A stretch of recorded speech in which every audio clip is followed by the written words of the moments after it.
लग रहा है दलितों की राजधानी फिर उबाल पर है। फर्श पर बाबा साहेब अम्बेडकर की तस्वीरें लगाना ये सिर्फ एक टाइल नहीं बल्कि पूरे बहुजन आत्मसम्मान को रौंदने की साजिश थी। और जब संविधान के निर्माता का अपमान हुआ तो मैदान में उतरे चंद्रशेखर आजाद और मायावती की फौज। पुलिस और प्रदर्शनकारियों में भिड़ंत हुई, वर्दी तक फट गई, थाने का घेराव हुआ। लेकिन सवाल अब जनता पूछ रही है कि क्या बाबा साहेब का अपमान यूं ही चलता रहेगा या अब वक्त आ गया है जवाब उन्हीं की भाषा में दिया जाए। जिस अस्पताल की फर्श पर बाबा साहेब की छवि को रौंदा गया उस पर अब सियासी भूकंप आ चुका है।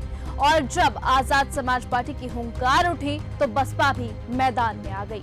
अब कोई भ्रम नहीं बचा, दलित समाज ने साफ कर दिया, बाबा साहेब के सम्मान से खिलवाड़ किया तो कानून नहीं लाठी बोलेगी। ये शर्मनाक हरकत आगरा के हरि पर्वत थाना क्षेत्र में सरकार नर्सरी होम में हुई है, जहां छत की फर्श पर डॉक्टर भीमराव अंबेडकर की छवि वाली टाइल जानबूझकर लगाई गई। चंद्रशेखर आजाद की पार्टी ने मोर्चा खोला, पुलिस से भिड़ंत हुई, हिरासत में लिए गए कार्यकर्ताओं को छुड़ाने के लिए थाने का घेराव हुआ। वहीं बसपा कार्यकर्ताओं ने भी शिकायत दर्ज कराई और कड़ा एक्शन लेने की मांग कर दी। और अब पुलिस कह रही है कि हॉस्पिटल के ही एक कर्मचारी ने निजी रंजिश में ये साजिश रची है।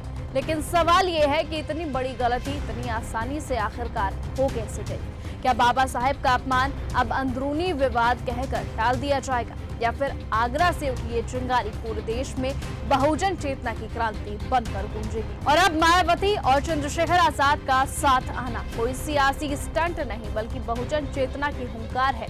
लोग इसी से जोड़कर अब इस चीज को देख रहे हैं। लोगों में गुस्सा है, इसलिए अब सवाल बड़ा है कि सोशल मीडिया पर जनता जो पूछ रही है उसका जवाब आखिरकार कब मुख्यमंत्री देंगे? जनता पूछ रही है कि क्या योगी आदित्यनाथ की सरकार में बहुजन समाज का अपमान अब सामान्य बात बन चुका है?